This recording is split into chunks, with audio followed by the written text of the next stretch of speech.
This project aims at reformulating the old style into a modern shape to comply with the contemporary lifestyle. The traditional Egyptian house during the Mamluk and Ottoman era was healthy, environmentally compliant, humanly, and charismatic. It is undoubtedly also a genetic extension to the typical ancient Egyptian house, which had been developing through time by adding new features from east and west till it reached its peak in the Ottoman era. This housing system, however, went off track with the advent of the cosmopolitan Parisian-style Khedive Cairo, then the post-World War architecture, until it reached the current state. The project is an attempt at replacing the typical floor blocks of flats with totally separate houses that achieve privacy, distancing and comfortable temperature. They will also have yards and gardens which allows the sunlight in. These houses, nevertheless, will be together and complement each other in vertical direction to form something like a Rabaa. This creates open-air separating spaces which allows air from 4 entrances in the ground floor, acting as a lung for the entire building.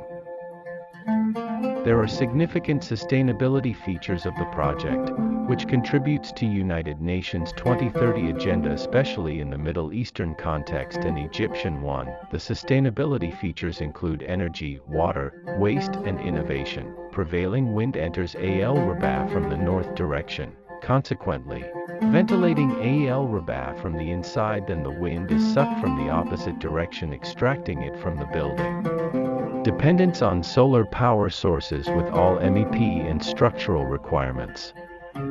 Solar energy begins with the sun. Solar panels are used to convert light from the sun, which is composed of particles of energy called photons, into electricity that can be used to power electrical loads, using of rainwater collection, harvesting systems along with water storage, filtration to be used in flushing and irrigation, use of urban farming, hydroponic agriculture in walls, gardens, and terraces. Using solar lighting tubes for lighting of different areas, which is made of a cylindrical piece of reflective material. This mirror-like material captures sunlight and bounces it on the interior surfaces of the tube. Sanitation stations, each in building entrances and main one in the middle of social interaction areas, using heated water and made of adobe and gravel. Using sodium chloride with gravel on entrances on building.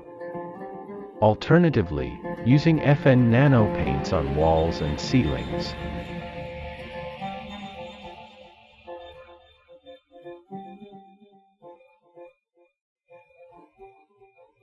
Cross ventilation through building entrances through green walls with aromatic plants for pest and germs control, for example Artemisia. Waste segregation from source and directly after generation, with color-coded garbage chutes, starting points from kitchens or from inter-units bridges. Chutes linked to collection area in basement or external collection tanks. That was all from our side. We hope that you liked such presentation. With regards.